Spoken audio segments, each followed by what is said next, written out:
네, 여러분 편히 쉬셨습니까? 아마 다시 온라인으로 함께 하고 계시리라 생각이 듭니다. 한 10분 정도 휴식을 했는데요.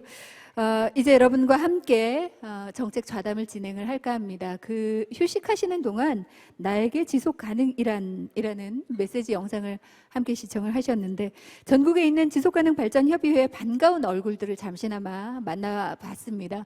열심히 활동하고 계신 여러분 진짜 존경스럽고요. 감사의 마음 다시 드리고 싶어졌습니다.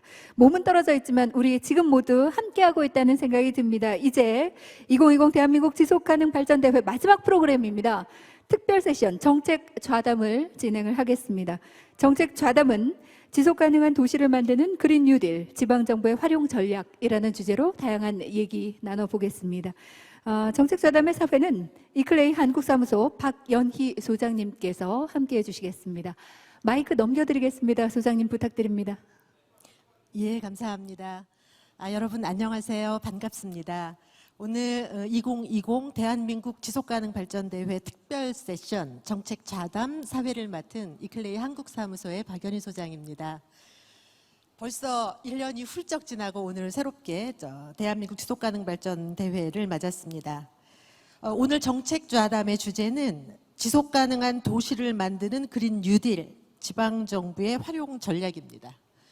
우리 쭉 얘기 이어오고 있는데요. 기후위기 그리고 코로나로 대변되는 지속가능성 위기에 대해서 우리 정부는 한국형 뉴딜을 발표했고, 그중에 그린 뉴딜을 중요 정책 과제로 발표했습니다. 또한 그린 뉴딜에서 지방정부 역할의 중요성을 강조하고 있습니다. 그러나 지방정부가 정부의 그린 뉴딜 정책에 기반해서 보다 전향적으로 전환적 정책을 추진하기에는 제도적 기반이나 재정적 여건이나 이런 정책을 추진하기 위한 여건이 충분하지 못하는 것 또한 우리가 갖고 있는 현실입니다. 그래서 이러한 여건 속에서 그래도 지방정부는 책임 있는 대응을 하기 위한 노력을 기울이고 있습니다. 그래서 지방정부가 책임 있는 역할을 수행하기 위해서는 무엇보다도 지방정부가 우선적으로 분명한 정책 의지를 세우는 일이 무엇보다 중요하겠죠. 그래서 이렇게 지방정부는 어떻게 하면은 지속가능 발전 그리고 그린 뉴딜을 보다 책임 있게 추진할 것인가 하는 것을 큰 과제로 안고 있습니다. 그래서 오늘 이 자리에서는 지속가능성 위기를 극복하고 지속가능한 도시를 만드는 정책 수단으로서 그린 뉴딜을 어떻게 활용할 것인가, 그리고 또한 우리가 추진하는 정책 성과를 높이기 위해서는 이해 당사자와의 협력, 그걸 또 어떻게 하면 조금 더 효과적으로 잘 함으로써 정책 성과를 높이고 있을 것인가에 대해서 오늘 패널 여러분들을 모시고 의견을 나누어 보려고 합니다. 자, 오늘 굉장히 중요한 패널들을 모셨는데요. 오늘은 지속가능 발전 정책을 선도적으로 이끌고 계시는 시장님들 두 분하고, 그다음에 지방정부와 가장 가까이에서 이런 정책이 전폭적으로 제대로 이행될 수 있도록 협력하고 계신 전문가 두 분을 모셨습니다. 그래서 패널께는 제가 소개하지 않고 각각 소개를 요청드리려고 합니다. 그런데 오늘은 저희들이 패널을 모실 때 특별한 의미를 두고 모셨기 때문에요. 소개도 조금 특별한 의미를 담아서 부탁을 드렸습니다. 각각 소개해 주실 텐데, 패널께서는 코로나, 기후위기로 본 지속가능성 위기에 대해서 간단한 소견을 포함해서 각각 돌아가면서 소개를 요청드리도록 하겠습니다. 먼저 시작은 행복실현 지방정부협의회 우리 김승수 전주시장님부터 소개를 요청드리겠습니다. 네, 반갑습니다. 행복실현 지방정부협의회, 그러니까 대한민국의 40여 개 도시들이 우리가 어떤 삶, 또 도시가 추구해야 될 중요한 가치가 뭔지 이런 생각을 하면서 행복의 그 가치를 둬보자, 그렇게 해서 지방정부협의회를 만들었는데, 그 협의회 초대 회장인 전주시장 김승수입니다. 어제 어떤 대학생하고 저하고 잠깐 대화를 나눴었는데, 결혼을 하고 싶지만 애는 낳고 싶지 않다. 우리 아이가 지금도 그렇지만 20년 뒤에 또 10년 뒤에 우리 아이들의 삶이 어떻게 될지 자기는 너무 걱정스럽다, 그 이야기를 하면서 저도 그 이야기를 들으면서 마음이 너무 무겁고, 이 어려운 시기를 지나면서 우리 아이들, 청소년들에게 희망보다는 미래가 훨씬 더 절망적으로 보이는 거랑 그런 굉장히 마음이 아팠고 또 지방 정부의 시장으로서 또 대한민국을 지탱해 나가는 정치인의 한 사람으로서 너무 부끄럽고 미안하고 그랬습니다. 어쨌든 지방 정부와 중앙 정부의 역할이 훨씬 더 중요해지고 있구나, 또 해야 될 일들도 많아지고 있고 그런 생각이 많이 들었습니다. 어쨌든 전주시도 또 우리 행복실현 지방정부 협의회도 열심히 지속가능한 미래를 위해서 노력하겠습니다. 고맙습니다. 예, 감사합니다. 다음은 지속가능발전 지방정부협의회 회장이신 김홍장 당진시장님이십니다. 네, 여러분 반갑습니다. 기후위기 대응 지속가능 발전 지방정부협의회 회장도시 김홍장입니다.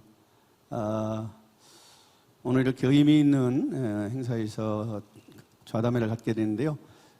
지속가능발전 지방정부협의회는 2017년 7월에 약 30개 지방정부들이 참여해서 발족을 했고요. 지금은 약 한 45개 지방정부들이 참여해서 활동을 하고 있습니다. 지속가능성의 위기, 기후위기를 극복하기 위해서 지방정부가 함께 연대와 협력을 통해서 이 위기를 극복하고자 활동하고 있습니다. 감사합니다. 예, 감사합니다. 예, 바로 할까요?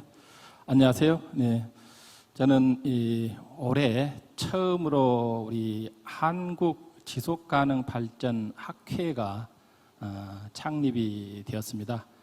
우리 김홍장 당진시장님께서 또 학회 출범에 물심양면으로 많이 또 이렇게 지원해 주셔가지고 학회를 출범했고, 그래서 그 학회에 지금 이제 초대 회장으로 제가 역할을 맡게 됐습니다.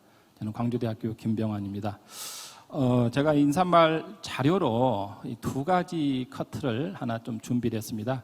이 화면도 우리 온라인상으로 보시면서 제가 이 코로나와 기후 변화 이 문제를 어떻게 우리가 대비할 것인가, 제가 좀 그 자료를 설명을 하면서 말씀을 드리겠습니다. 세계 경제 포럼 잘 아시죠? 월드 이코노믹 포럼, 보통 우리가 이제 다보스 포럼이다 이렇게 하지 않습니까? 여기서는 이제 매년 이 전문가들이 우리 세계가 가장 위기에 처하는 그런 위험 요인이 뭐냐 이런 것을 5개씩 이렇게 발표를 하는데, 올해는 거의 100%가 기후 변화와 관련된 것들을 위험 요인으로 다 뽑았습니다. 이건 상당히 충격적이죠. 많은 위험 요인들이 있는데, 그래서 그런 위험 요인들을 이제 뽑으면서 결국은 이 기후 변화 문제가 앞으로 우리가 닥칠 가장 큰 위기인데, 지금 우리 목전에는 지금 우리가 현재 직면하고 있는 것은 지금 코로나 바이러스 위기다. 그래서 거기 그림에 보시면은 파도가 3개가 지금 쳐오고 있는데, 지금 우리가 직면하는 파도 하나는 코로나 바이러스 정도고, 이게 끝나면은 엄청난 또 경제적인 위기가 오게 되는데, 이게 지금 잘 넘겨야 되는데 이걸 잘못 넘기면은 또 어마어마한 기후변화 위기가 온다는 것입니다. 그래서 다음 커트를 하나 제가 좀 준비하면서 인사말을 마치겠습니다. 이 월드 이코노믹 포럼에서는 그래서 또 이 기후 변화와 이 코로나 바이러스의 관계에 관한 보고서를 또 하나 냈습니다.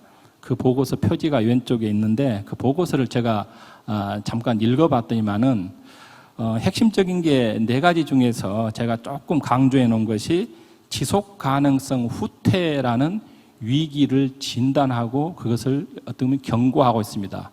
이게 무슨 말이냐?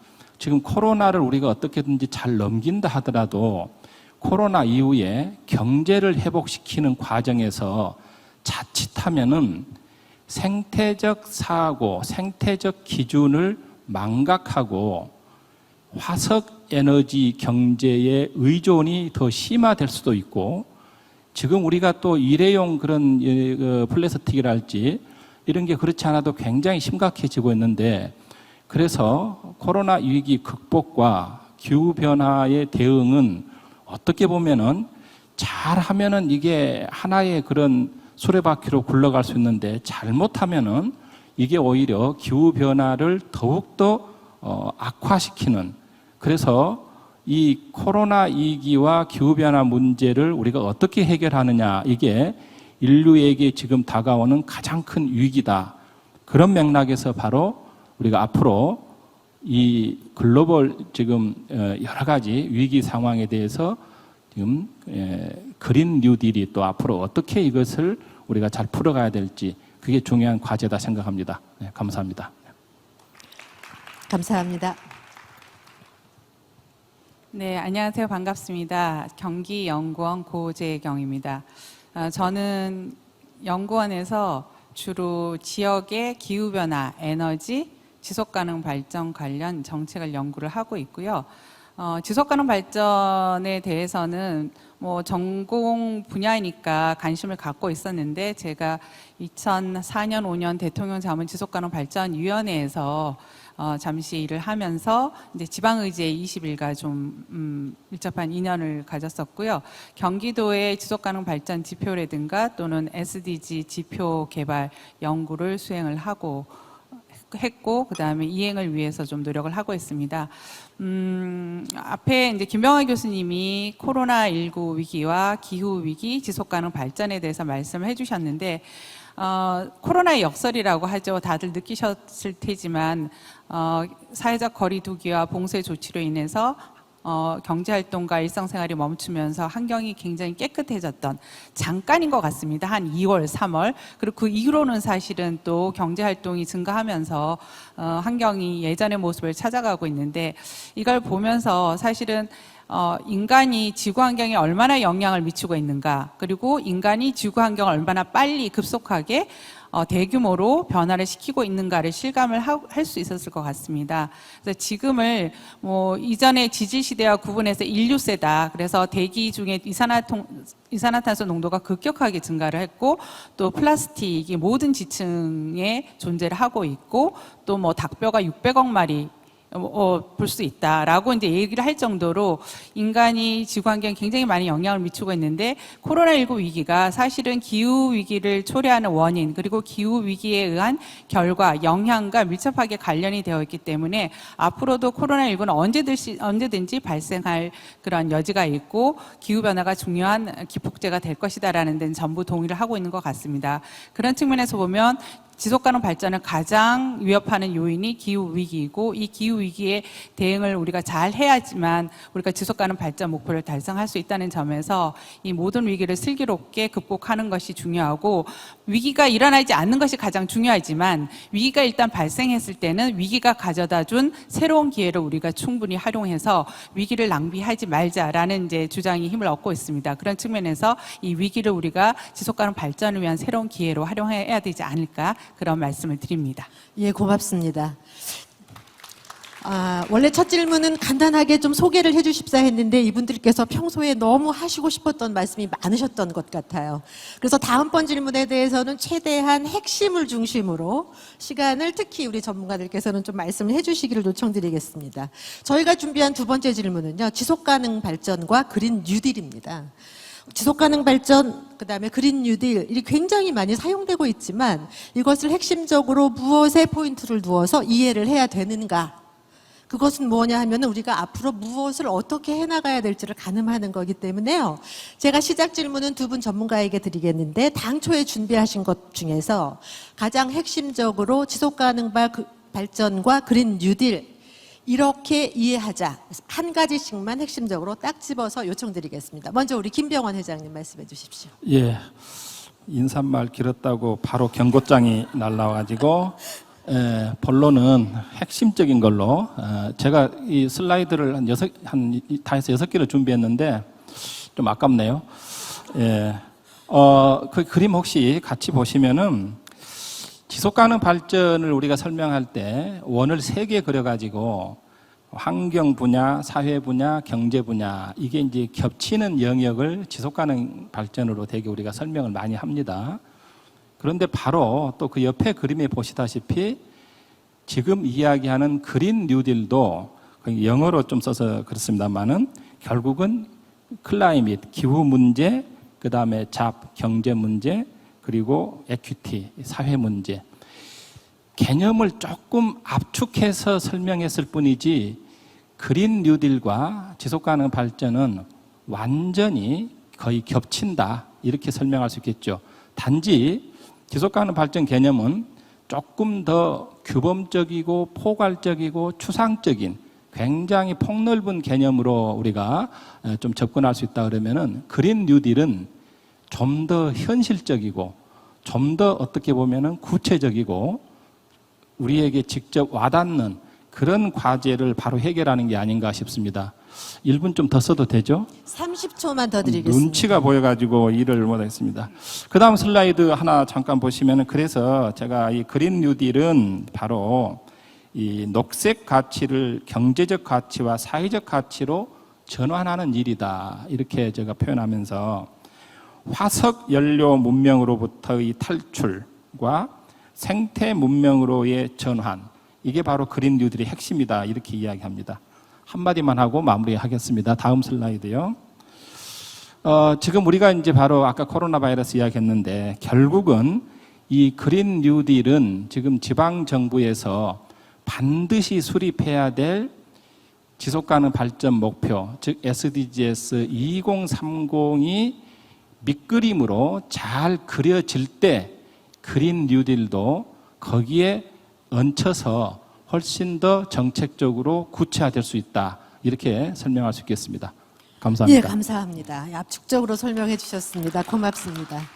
다음은 고재경 박사님께도 같은 질문이기는 한데요. 고재경 박사님은 경기도 광역의 지속가능 발전 목표와 지표를 수립하고 이행하는 과정, 그리고 최근에 경기도 그린 뉴딜 기본 계획을 수립하는 데도 직접적으로 관여를 해서 중심에서 역할을 하신 연구자이시기도 하고 지속가능 발전 협의회와도 굉장히 근거리에서 협력을 하는 연구자이신데요.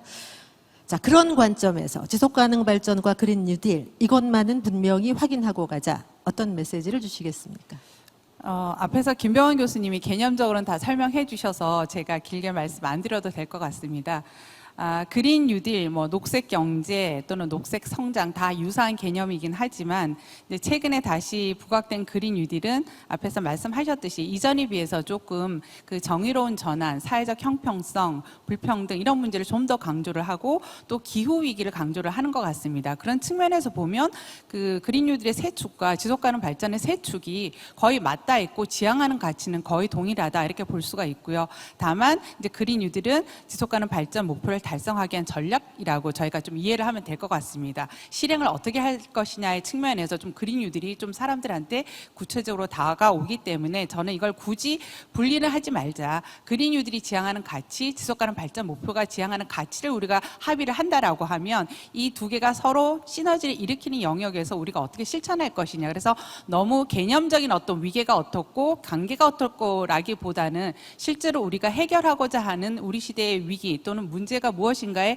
집중해서 사회, 경제, 환경에 그 가치가 골고루 녹아 들어갈 수 있도록 전략을 수립하는 것이 필요하고 이런 측면에서 보면 지역에서 지속가능 발전 목표와 그린 뉴딜을 분리해도 되지만 저는 통합해서 수립해도 된다고 보고요. 그리고 만약 그린 뉴딜을 수립할 때 지속가능 발전 목표를 그 안에 녹여내도 될 거고요. 만약에 별개로 수립을 한다라고 하면 두 가지가 어떤 연관성을 갖고 있는지 어떻게 우리가 우선순위를 가져가야지 지역의 지속가능 발전 목표를 달성하는지를 좀 고민하는 그런 작업이 필요하지 않을까 그런 생각이 듭니다. 예, 감사합니다. 지속가능 발전과 그린 뉴딜이 다르지 않다. 그러나 지속가능 발전을 이루는 그 방법으로서 전략으로서의 그린 뉴딜을 지혜롭게 지역 특성에 맞춰서 보자. 이렇게 요약을 할 수 있을 것 같습니다.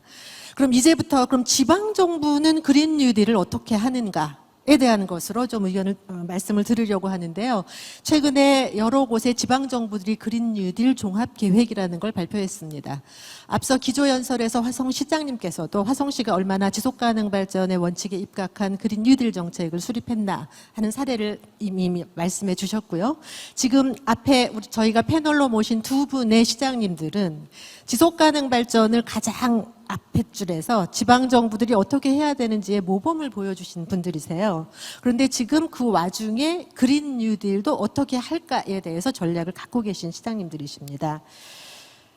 그래서 이 두 곳에서는 어떻게 하시는지에 대한 질문을 드리려고 하고요. 특히 당진의 김홍장 시장님께는 앞서 소개드린 바와 같이 지속가능 발전 지방정부협의회 회장님을 회장으로 활동하고 계시거든요. 그래서 지속가능발전 지방정부협의회에 참여하는 지방정부들이 갖고 있는 지속가능발전 정책과 그린 뉴딜을 추진하는 데 있어서의 고민까지를 포함해서 당진시의 사례도 함께 말씀해 주시면 좋겠습니다. 시장님.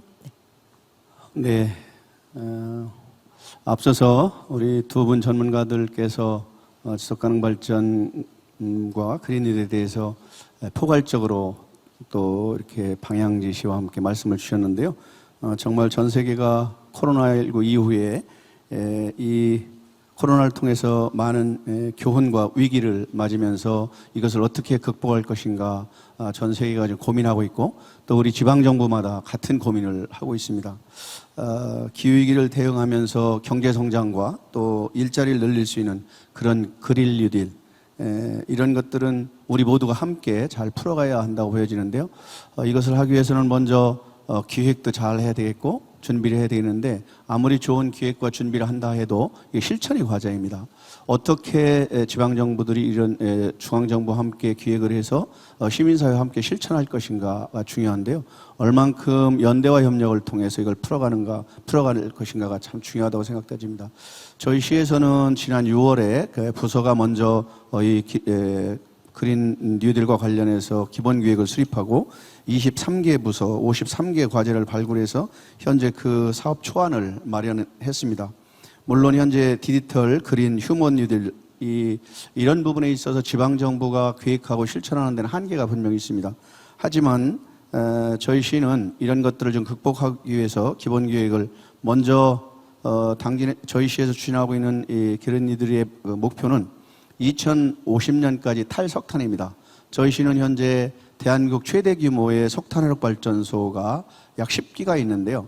이 석탄화력 발전소에서 약 600만 킬로와트의 전력을 생산하는데 정부 정책과 맞물려서 우리 시에서 탈석탄 2050년까지 목표로 넷제로를 선언하고 이것을 실현하기 위해서 다양한 시책들을 특히 에너지 정의 실현 또 지속가능 발전과 기후 에너지 분야에 대한 이런 정책들을 최상의 정책 기조로 놓고 전 부서가 시민사회와 함께 연대와 협력을 통해서 풀어가고 있다는 말씀을 드리겠습니다.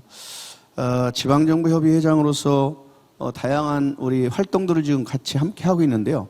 특히 아까 양준하 총장께서도 잠깐 기조연설에서 그런 말씀을 했습니다만 지속가능발전법 그 기본법 개정을 위해서 국회 토론회라든가 환경부를 찾아뵙고 이런 법령 개정을 위해서 노력을 했습니다만 아직 미온적입니다. 사실 지금 국가기후위기위원회 또 저탄소 녹색성장위원회 등 유사한 그런 위원회들이 있는데요. 이것을 좀 통폐합해서 지속가능발전 기본법을 조속히 제정해서 지속가능발전위원회의 그런 위상과 역할 문제 또 지방정부에 대한 지원 근거 마련 등 이런 것들이 필요하다고 보여집니다. 앞으로 지방정부협의회와 또 우리 시민사회와 함께 노력해서 이런 법령을 조속히 제정해서 지속가능발전할 수 있는 지속가능발전 이행 목표를 실현할 수 있는 지역사회를 또 지역공동체 또 대한민국을 실현해 보았으면 좋겠습니다. 우리 지방정부의 활동을 하면서 사실 여러 가지 지방정부 협의회가 탄생된 지가 얼마 안 됐고 또 참여하는 도시들이 많지는 않습니다만 이것을 실천하기 위해서는 모두 인사말에서도 간단하게 말씀드렸지만 우리가 계획들은 잘 실행계획과 이행계획들을 잘 준비합니다. 이것을 어떻게 실천해서 성과를 내느냐가 무엇보다 중요하다고 보여지는데 앞으로 우리 많은 지방정부협의회가 참여해서 시민사회와 연대와 협력을 통해서 실천을 하는 것이 무엇보다 더 중요하다. 아까 기조연설에서 우리 여고생과 함께 또 우리 전문가들이 다양한 기조연설을 해주셨는데 특히 우리 양준하 총장이 17가지 그 물음을 주셨는데 저 개인적으로는 전부 다 빨간불이더라고요. 아마도 많은 분들이 공감을 했을 텐데 이 빨간불을 어떻게 파란불로 만들 것인가 우리 모두의 실천 과제입니다. 함께해 주시길 바라고요. 앞으로 지방정부협의회에서 전국 226개 기초지방정부와 지난 6월 5일 기후 비상선언을 선언한 것처럼 이 지속가능성의 위기를 극복할 수 있도록 최선의 노력을 다하겠습니다. 함께해 주시기 바랍니다. 예, 감사합니다. 제가 앞서 조금 시간에 대한 압박을 드렸더니 시장님께서 준비하신 자료를 너무 축약해서 말씀하셔서 모범 사례를 다 그냥 걸러뛰셔서 너무 아까운데요. 한 가지 추가 질문을 드리면 당진 씨가 발표한 그린 뉴딜 정책 중에는 2050 소위 넷제로를 선언하신 것 이외에 산단 100% 재생에너지 실현 있거든요. 네. 조금 부연 설명해 주시면 도움이 될 것 같습니다. 네, 저희 시가 지금 그 탈석탄을 선언하면서 신재생에너지를 보급하기 위해서 아리백 산업단지를 국내 최초로, 아마도 제가 알기로는 국내 최초로 알고 있는데요.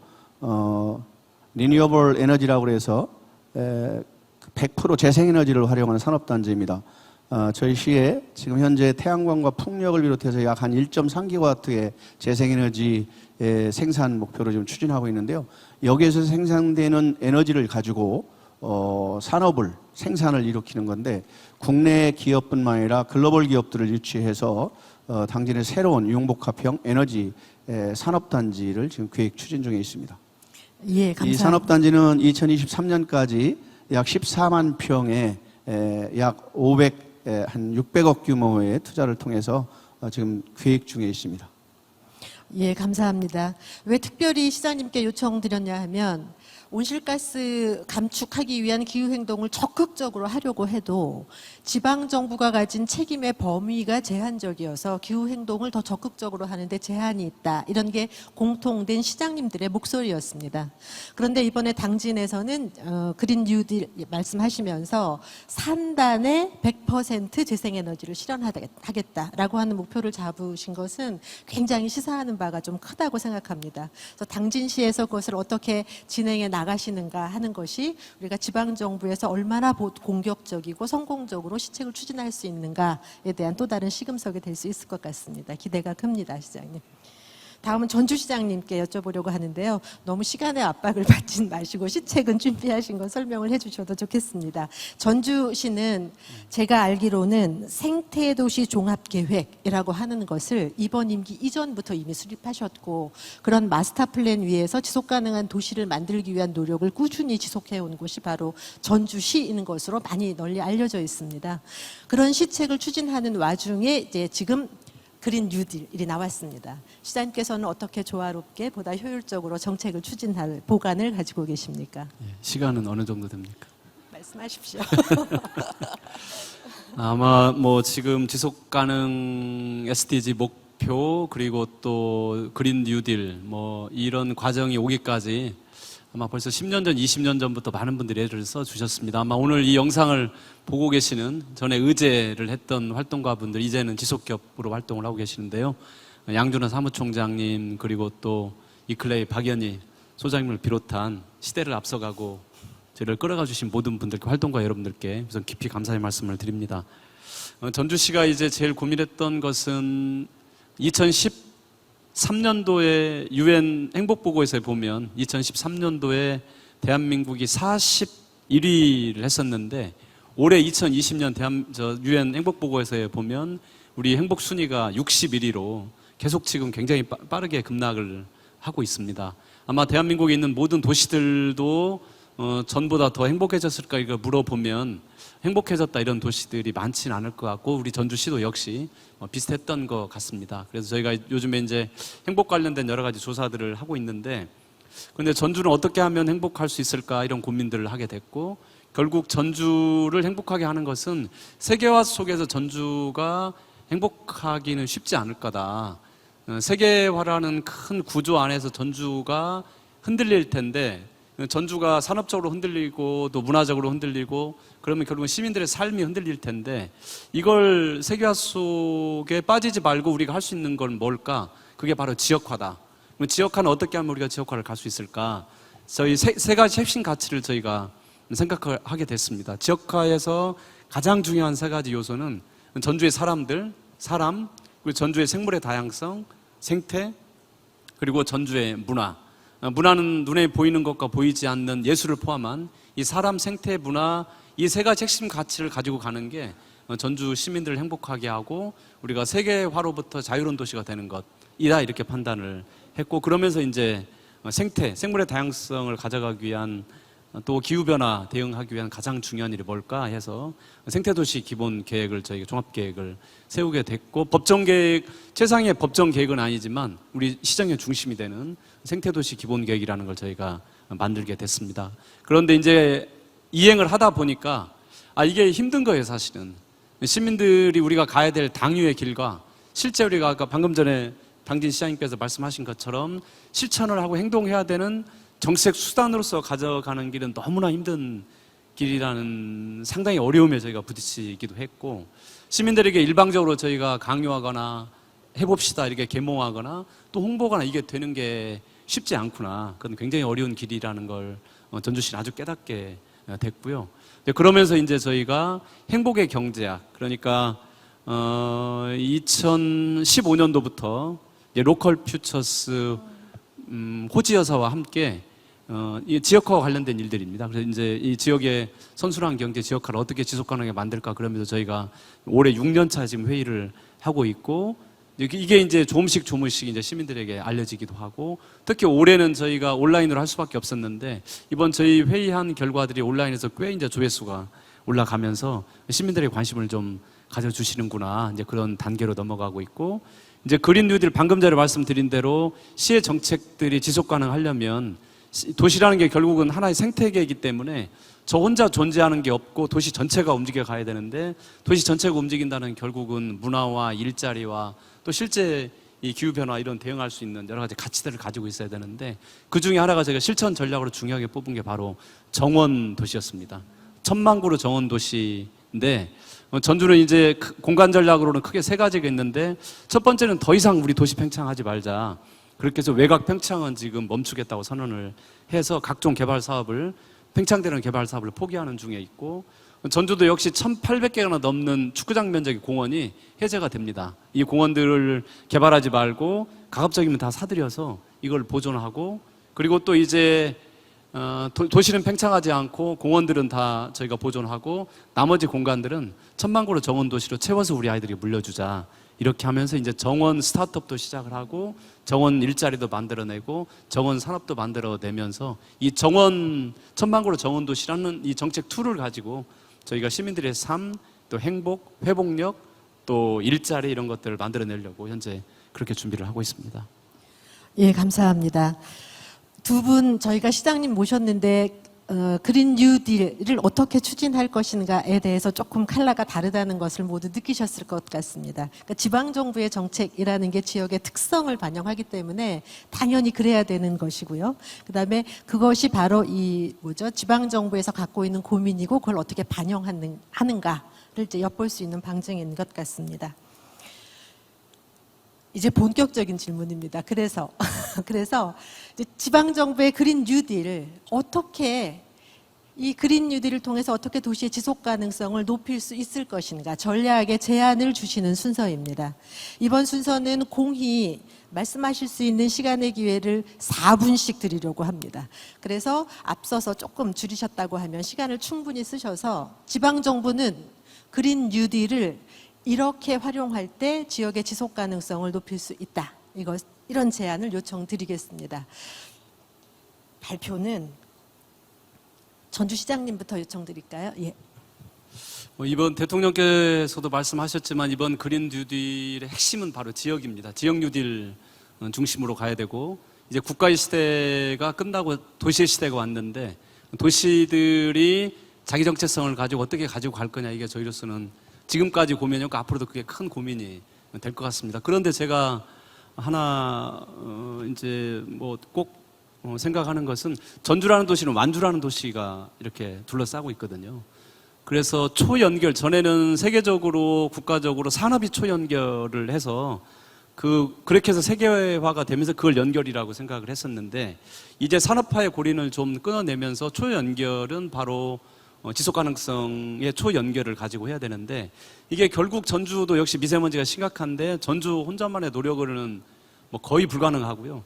주변 도시들과 연대하지 않으면 이건 불가능한 일이고, 이 전주라는 또 전라북도라는 광역 역시 인접 광역하고 연결하지 않으면 아예 불가능한 일이기 때문에 국가 차원의 지속 가능의 목표를 두는 것도 굉장히 중요하지만 이걸 이제 법제화하는 것은 더 중요하다는 생각들이 듭니다. 이제 권하고 당위로서 지켜야 된다. 이 시기는 저희는 이미 훌쩍 지났고 더 위험한 상황으로 가기 때문에 국가적으로 법제화하는 노력들이 저는 굉장히 중요하다는 생각을 좀 하고 있고요. 두 번째는 이제 말씀하신 그린 뉴딜의 핵심은 지역 뉴딜의 핵심인데, 지역 뉴딜을 가지고 대한민국에 있는 모든 도시들이 지금 다 뭐 AI 하겠다, 거의 공통된 주제들을 많이 가지고 하는데, 방금 전에 저희 시하고 당진 시하고 이렇게 다른 걸 방금 전에 그걸 캐치하신 것처럼 자기 정체성에 맞는 걸로 하는 게 굉장히 중요하다고 생각을 하고, 방금 전에 그린은 다 지속 가능성을 알 거고, 뉴딜은 결국은 산업하고 관련된 일일 거라는 생각이 듭니다. 결국 뉴딜이 방금 전에 말씀드린 것처럼 당위성을 주장하면 도시에서는 도저히 살아남을 수가 없고, 시민들에게 권하는 걸로만 갈 수 없기 때문에 도시의 일자리와 문화를 만들어가는 게 굉장히 중요한데, 전주시는 방금 전에 그 굉장히 중요한 정책 중에 하나로 천방구로 정원도시라는 걸 만들었고, 정원을 통해서 시민들이 또 도시의 회복력을 높이고, 또 정원 산업이라는 게 굉장히 많이 있습니다. 그러니까 뭐 조그만 이제 그 포트부터 호미부터 그 다음에 앞치마부터, 그리고 또 뭐 그 화분을 만드는 그 소재부터, 그리고 또 이제 좀 커지면 조경부터 해서 굉장히 많은 산업들이 있는데, 결국은 이 전주가 가지고 있는 이런 생태적 영향력을 가지고 저희는 정원 산업 가는 걸 전략 툴로 가져가고 있다는 말씀 드립니다. 이상입니다. 아유, 감사합니다. 전 이제 시장님들 모시고 말씀을 들을 때마다 이 시장님들이 참 고뇌가 많으시구나, 이런 느낌을 갖게 됩니다. 전주시장님께서도 이제 그런 말씀 충분히 저희가 느낄 수 있도록 이제 철학과 정책적 방향에 대해서 말씀해 주신 것 같습니다. 그리고 늘 말씀 주실 때마다 또 감동을 주시는 시장님 중에 한 분이 바로 당진 시장님이십니다. 당진의 지역 특성 위에서 가장 공격적인, 그리고 우리가 밖에서 보기에는 시장님 이런 정책까지 가능할까, 이런 정책들을 늘 앞서서 해오셨어요. 그리고 지속가능발전 정책 추진 체계에 있어서도 뭐 늘 제일 앞줄에 계셨는데요. 그린 뉴딜 아까 간략하게 하셨지만 앞으로 지방 정부들이 더 잘하려면 무엇을 어떻게 하면 좋겠습니까, 시장님? 1972년 스웨덴 스톡홀름에서 NGO들 중심으로 해서 이 논의들이 계속 위기에 대해서 논의하다가 2015년도에 유엔을 중심으로 한 회원국 193개 국가가 만장일치로 유엔 SDG를 발표했죠. 대한민국이 2018년도에 대한민국 정부가 SDGs, KSDGs를 발표했는데요. 저희 당진시는 2017년도에 대한민국 정부보다 1년 앞서서 로컬 SDGs를 발표했습니다. 이것을 2015년도에 유엔의 선언을 보면서 제가 바로 당진시에 이것을 좀 접목해서 지속 가능한 도시를 만들어야겠다라고 생각을 하고 지금 실천하고 있는데요. 사실 저는 당진시에서 태어나서 지금 당진시 살고 있는데, 당진시는 대한민국의 축소판이다, 이렇게 저는 보고 있습니다. 대한민국이 3면이 바다로 둘러싸여 있는데, 저희 당진시는 넓은 해양이 있고 또 넓은 평야가 있습니다. 전국에서 가장 쌀 생산량이 많은 평야가 있고요. 또 넓은 산업단지가 있습니다. 최대 규모의 국가산업단지를 비롯해서 산업단지가 있습니다. 해양과 평야와 산업단지가 어우러지는 도농복합도시인데, 대한민국이 급속히 성장하면서 외형적인 발전과 변화를 가져왔지만 내적인 많은 문제점들을 내재하고 있습니다. 저희 당진시는 대한민국의 완전히 축소판인데요. 2012년도에 국립환경원에서 전국 226개 기초지방정부 중에 대기오염물질 배출 규제 대상 예상지역을 발표하는데, 당진, 울산, 광양, 포항 4개 도시를 발표했습니다. 그 당시에 발표 내용을 보면 당진시가 광양이나 포항이나 울산보다 월등하게 대기오염물질을 많이 배출합니다. 대한민국 석탄의 4분의 1을 당진에서 소진하는데요. 현대제철과 동서발전에서 석탄을 떼고 있는데, 이 미세먼지, 낙스삭스, 초미세먼지 양들이 약 19만 톤에 이르는 그 대기오염물질을 배출하는 이 도시를 어떻게 하면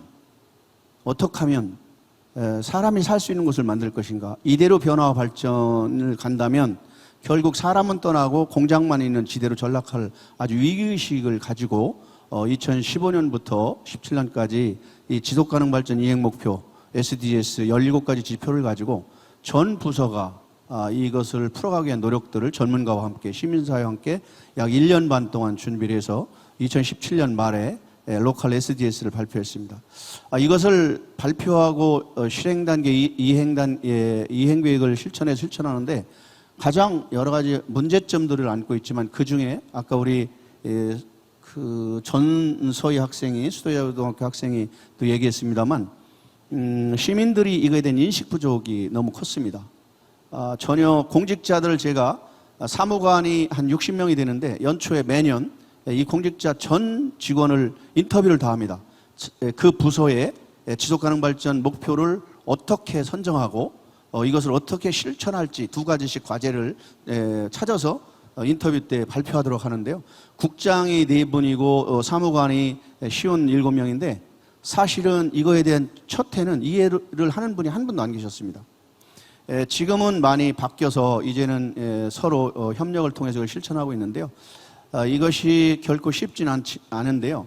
특히 시민과 공직사회의 인식 부족, 이것을 어떻게 공감대를 이뤄낼 것인가 이 고민을 하고 있고 또한 이 사업들을 실행하려면 물론 행동으로 옮길 수도 있지만 많은 재정이 투입되는 부분이 많이 있습니다.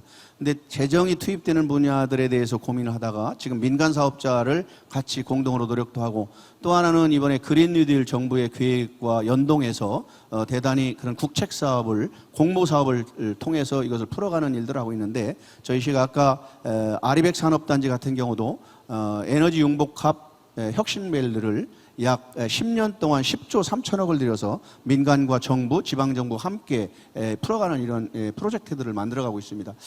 이렇게 큰 프로젝트부터 작은 우리 청소년들이 당진에는 알지 하지라는 동아리가 있는데요. 알고 보니 지속가능, 하다 보니 지속가능이다. 알지 하지라는 청소년들이 동아리 활동을 통해서 작은 실천운동, 청소년과 여성, 노인, 여러 계층들이 다양한 계층들이 이 지속가능 실천운동들을 펼치고 있습니다.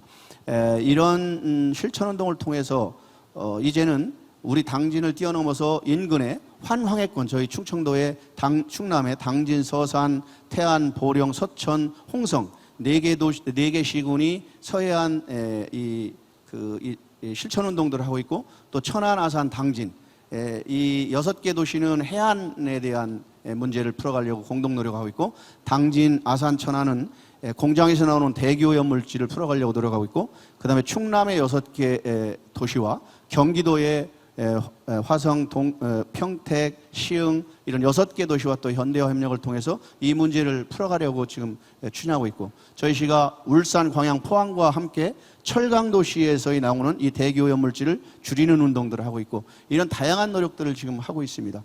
이런 노력들이 이제 그 실천을 통해서 성과를 계속 만들어내면서 지표를 통해서 모든 우리 226개 기초지방정부와 함께 이 지속가능 발전 이행 목표를 실천할 수 있도록 최선의 노력을 다하겠습니다. 감사합니다. 예, 감사합니다. 시장님께서는 공공 책임 주체로서 그렇죠? 행정의 책임감 강화, 역량 강화에 대한 말씀, 그 다음에 인근한 지방 정부들과의 협력, 그 다음에 같은 고민을 가진 지방 정부와의 연계, 그리고 다양한 시민 그룹과의 협력, 그렇죠? 이런 전략들을 구체적으로 설명을 해주셨습니다. 예, 감사합니다. 늘 전 이제 말씀드리면 늘 감동이 있어서 이렇게 좀 더듬더듬합니다. 말씀 듣고 나면 그러면 이제 두 분 전문가 여러분에게 이제 조언을 요청을 하려고 합니다. 지금 시장님들께서 그렇죠? 지역 특성에 맞는 그린 뉴딜의 전략 방향 말씀해 주셨거든요. 이런 두 시장님께서 나눠주신 얘기뿐만 아니라 우리나라의 지방 정부의 노력 현주소를 볼 때 이런 전략을 채용해서 지속 그린 뉴딜 정책을 보다 효과적으로 하자. 조언을 주십시오. 먼저 우리 김병환 회장님께 먼저 요청. 예. 감사합니다. 예, 지금 말하면 다시 기회는 없죠? 네, 그렇습니다. 예. 눈치가 보여서. 예, 지금 옆에 우리 김홍장 당진 시장님 그리고 김승수 전주 시장님께서는 너무나 훌륭한 리더십으로 그 지역의 지속 가능한 미래를 잘 그려가시고 계시기 때문에 두 도시의 시민들은 상당히 행복하실 것 같습니다. 물론 여기 지금 참석하지 않은 모든 지자체의 우리 리더들께서 아마 전부 다 고군분투하고 고민하시겠지만은 제가 지속가능 발전이라는 개념을 가지고 저도 한 25년 정도 이렇게 연구랍시고 이렇게 하면서 현장에서 이렇게 또 이 대화를 나눠보면은 역시 중요한 게 지역의 그 리더의 철학과 그들이 가지고 있는 지역에 대한 확실한 발전 전략에 대한 어떤 소신, 이게 굉장히 중요하다는 것을 느꼈습니다. 우리가 지금 지속가능 발전에 대해서 많은 이야기를 해왔음에도 불구하고 아직도 아쉽게도 상당히 또 많은 그런 지자체에서는 그게 자신의 일과는 좀 거리가 있는 것처럼, 이것은 국제적인 하나의 화두에 지나지 않은 것처럼 이렇게 조금 그 개념에 대해서 멀리 느끼고 있는 이제 리더들도 좀 계신 것 같습니다. 그런데 이번에 이제 그린 뉴딜이라는 이야기를 중앙정부에서 좀 적극적으로 하니까 귀가 좀 번쩍하는 것 같아요. 그럼 왜 그럴까요? 사실은 중앙정부가 그린 뉴딜 이야기하면서 돈을 꺼냈거든요. 투자에 대한 개념이 나오면서 국가가 돈을 마련해 가지고 지방 정부에게 지원해 주겠다. 이러니까 지속 가능 발전은 뭔지 모르겠는데 그린 뉴딜 잘하면은 또 잘하면 국가로부터 좀 국고 보조도 받겠다. 이래서 이제 제가 보니까 각 지자체마다 야, 전부 다 그린 뉴딜 가지고 하나씩 아이디어 내놔. 좀 난리가 났습니다. 저도 이제 그런 이제 과정을 보면서 약간 좀 씁쓸한 게 이거죠. 우리가 지금 집을 잘 지어야 되는데 마치 지속가능 발전 목표 2030이라는 청사진과 설계도도 없이 장기적인 비전과 전략도 없이 그냥 그린 뉴딜 이야기하니까 막 덮하고 집 짓겠다는 것입니다. 안타깝죠. 그래서 각 지방 정부들은 아까 말씀드린 대로 지속가능 발전 목표 2030이 그린 뉴딜의 청사진이자 설계도이기 때문에 이 설계도를 확실하게 잘 만들어 놓고 그 틀 위에서 그린 뉴딜에 대한 투자의 우선순위를 잡아야 될 것입니다. 한 가지 제가 강조드리고 마치겠습니다. 지금 우리가 예전에 이명박 정부 때 했던 녹색 성장이 어떻게 보면 좀 아쉬움을 많이 남겼던 부분이 뭔가? 그린이 약간 수식어가 돼버리고 성장의 방점이 찍혀버렸죠. 이 그린 뉴딜도 잘 지금 우리가 해석을 해야 되는데 여기서는 분명히 그린애가 중요한 방점이 찍혀야 됩니다. 즉 탈탄소 사회로 전환하겠다는 확실한 비전과 목표치를 제시하지 않은 상태에서 어설픈 그린 뉴딜 정책 펴는 것은 자칫하면은 또 녹색 성장 정책의 그런 전철을 밟을 우려도 있다. 그래서 그린 뉴딜의 핵심은 각 지역마다 탈탄소 사회로 전환하기 위해서 어떻게 투자의 전환을 할 것이냐. 제가 슬라이드를 하나 가져왔는데 그 슬라이드가 안 보이진가요? 저는 무시한 것 같습니다. 그냥 가겠습니다. 예, 그 슬라이드에 보면은요, 제러미 리프킨이 글로벌 뉴딜이라는 책에서 투자 전환을 위해서 12가지를 제안합니다. 12가지.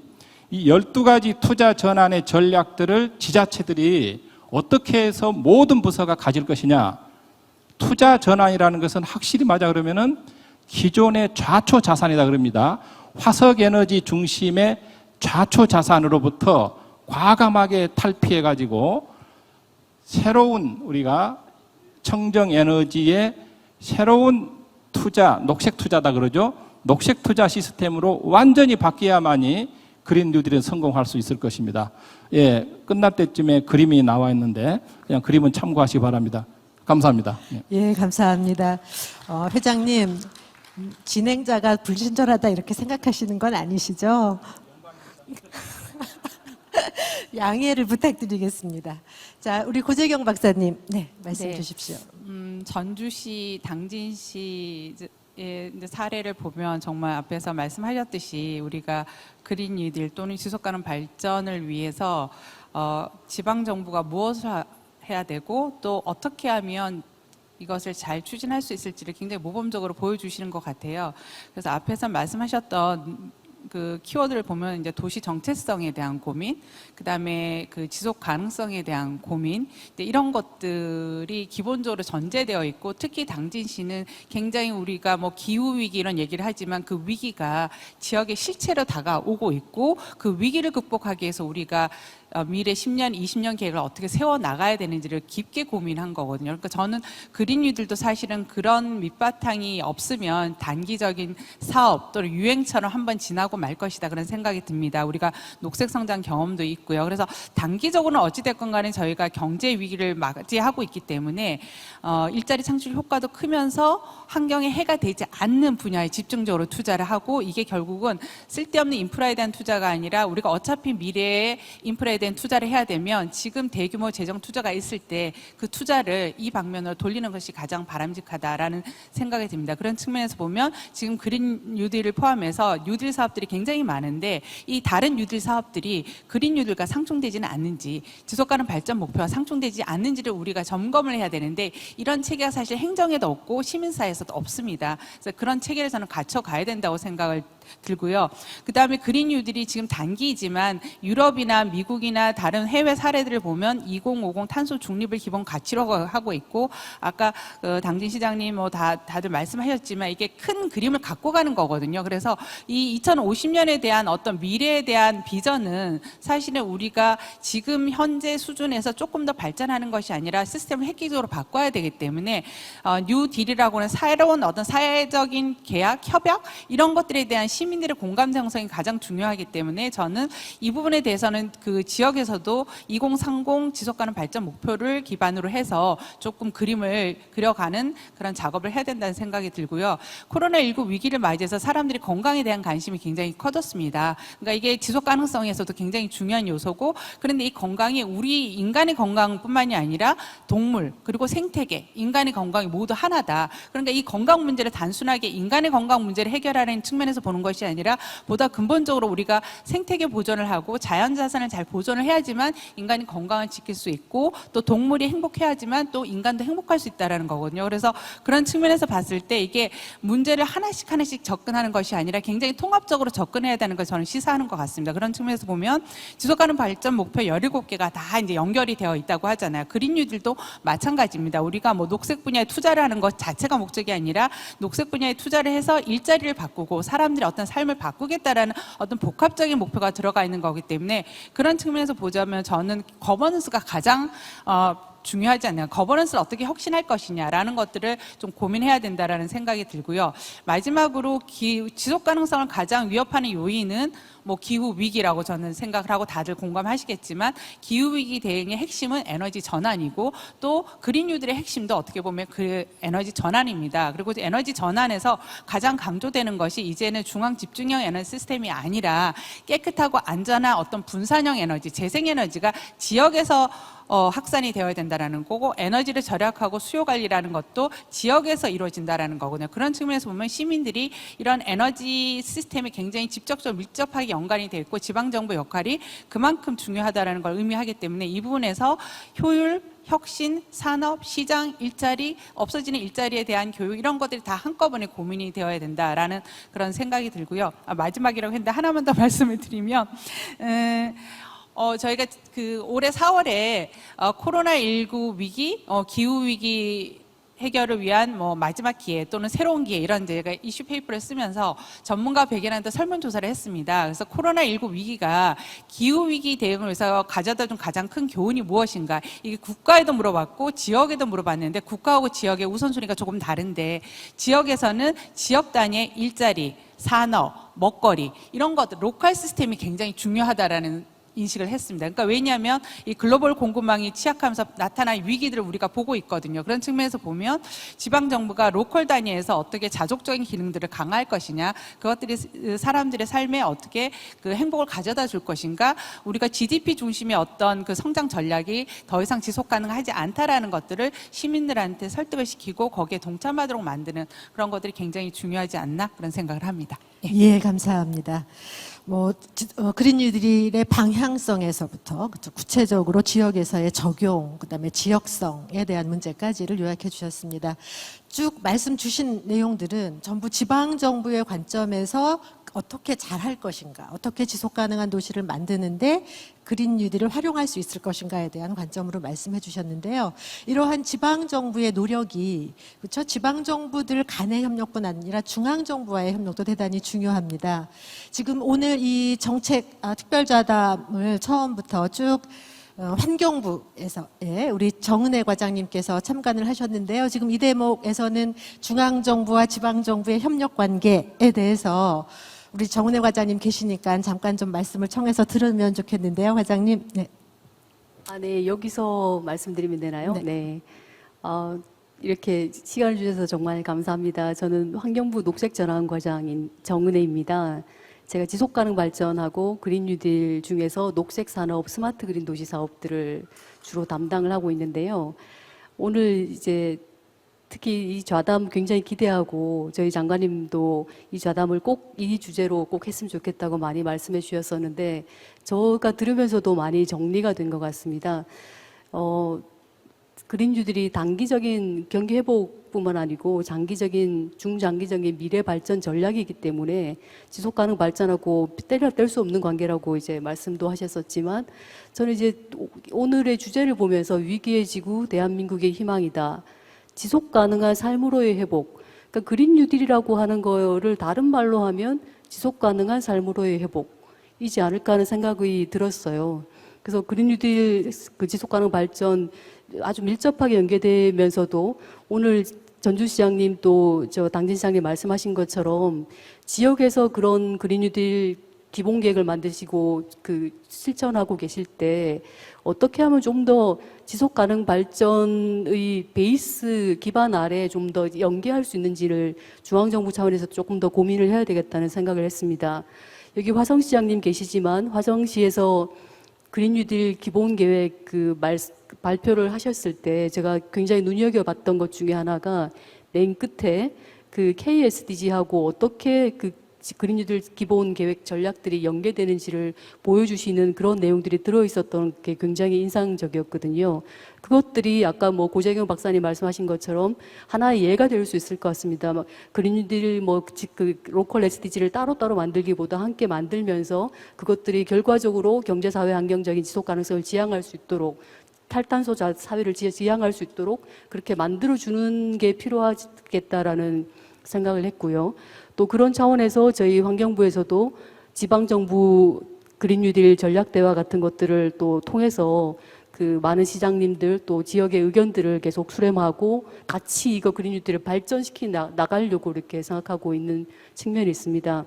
제게 한 1분만 시간을 주시면 또 하나 제가 하고 있는 스마트 그린 도시 사업에 대해서 간단히 말씀을 드리고자 합니다. 약간의 지역의 그린 뉴딜 사업의 마중물 같은 역할을 할 수 있는 사업이라고 생각이 되어서요.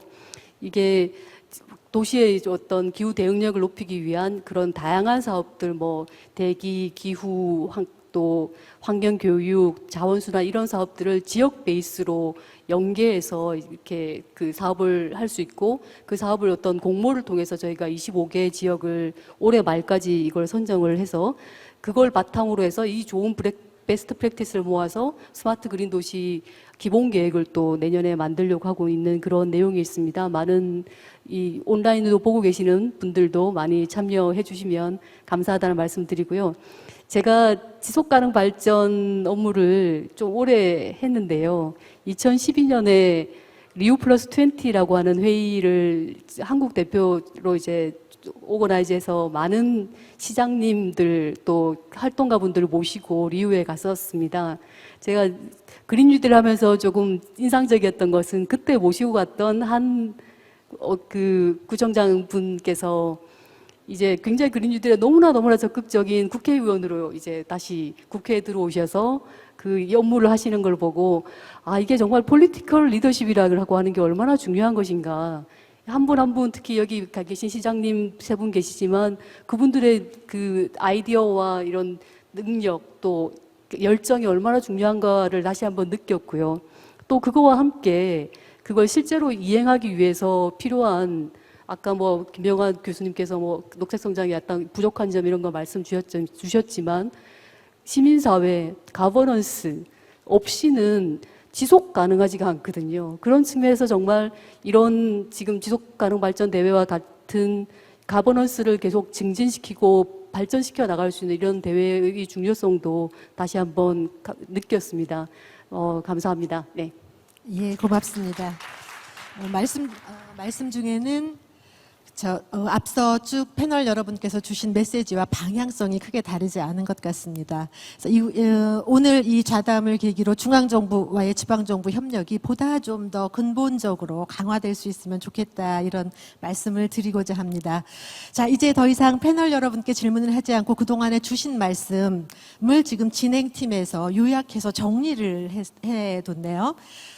앞에 정리하는 것은 간단하게 정리하는 걸로 봐서는 이 정도는 꼭 중심에 놓고 그린 뉴딜을 하면 좋겠다. 패널 여러분께서는 앞쪽에 저 슬라이드에 나와 있습니다. 저걸 보시면 좋겠고요. 요약을 세 줄로 간단하게 되어 있는데요. 첫 번째는 그린 뉴딜의 방향성이 뭐냐라고 하는 질문에 대한 답이라고 보여집니다. 지속가능 발전 혹은 지속가능 발전 목표를 실현해 나가는 방향에서의 그린 뉴딜로 이해하고 규정하고 추진하자. 왜냐하면 지속가능 발전은 뭐죠? 공공이 책임지고 추진해야 될 책무가 있는 사회적 과제잖아요. 그래서 지속가능 발전을 향한 정책 과제로 실현하기 위한 정책 도구로서의 그린 뉴딜로 이해하자는 것. 그리고 그린 뉴딜을 이행하는 과정에 있어서는 무엇이 아니라 왜 혹은 어떻게가 훨씬 더 중요하다, 이렇게 메시지가 되어 있네요. 그 이유는 지역성에 대한 얘기 많이 나왔는데요. 그린 뉴딜을 통해서 지역의 어떤 문제를 해결하려고 하는가에 대한 문제의식이 좀 분명해야 된다고 하는 정리인 것 같습니다. 그래서 그린 뉴딜은 지속가능한 도시를 만드는데 어떻게 기여하는가, 지역에서 계획되고 추진되고 있는 사회 기반 시설을 만드는 과정은 그린 뉴딜 그리고 지속가능 발전의 가치를 수용하고 있는가, 그 가치를 기준으로 수정할 수 있는가, 그리고 똑같은 사업이라 할지라도 그것이 왜 어떻게 추진되는가를 다시 한번 지속가능 발전의 가치로 점검하자, 이런 취지입니다. 그리고 세 번째로 정리되는 것은 지속가능 발전 기본법을 제정하는 것, 그리고 거버넌스를 비롯해서 지속가능 발전 추진 체계를 정비하는 것을 중심에 놓자고 하는 메시지입니다. 보신 바와 같이 지방정부들은 지속가능 발전 정책을 추진하기 위해서 대단히 노력을 해왔습니다. 그러나 그런 정책 의지가 우리 사회를 바꾸는 보다 큰 강력한 에너지로 크기 위해서는 제도적 기반이 대단히 필요한데 우리나라는 아직 지속가능 발전 기본법 이 제정되어 있지 않고 추진 체계가 정비되어 있지 않거든요. 또 지속가능 발전을 향한 정책의 방향이 국가의 정책 추진 체계가 반듯하다고 하면 그 정책 목표를 이루는 과정, 그리고 그 에너지는 지방 정부에서부터 나올 수 있다라고 하는 것을 오늘 다시 한번 확인할 수 있는 기회였던 것 같습니다. 이것 이외에도 주신 말씀이 너무나 많은데요. 요 세 가지의 토대를 기초로 해서 지역의 특성에 맞는 다양한 그린 뉴딜의 정책들이 우리 사회의 지속 가능성을 높이는 좋은 정책 도구로서 활용될 수 있으면 좋겠다, 이런 바람입니다. 앞서 기조 연설 중에 우리 사회의 정치적, 정책적 리더들에게 청소년이 던진 메시지 중에 한 단어는 진정성 있는 정책을 추진해 주십시오, 이런 얘기가 있었거든요. 바로 그 진정성의 중심은 지속가능성, 지속가능 발전의 가치를 얼마나 우리 사회의 중심에 놓고 모든 것들을 조율해 나갈 수 있는가에 대한 의지로 기결되는 것 같습니다. 오늘 조금 더 말씀 기회를 드리면 더 중요한 내용들이 많이 나올 수 있을 것으로 기대하지만 오늘은 이제부터 그린 뉴딜의 정책이 시작인 만큼 주신 말씀을 토대로 저 정도로 정리할까 하는데, 혹시 패널 여러분께서 조금 더 하실 의견이 있으실까요? 없으신가요? 그러면은 추가적인 것은 지역의 보다 구체적인 전략을 모색하는 과정 중에 나눌 수 있기를 바라고요.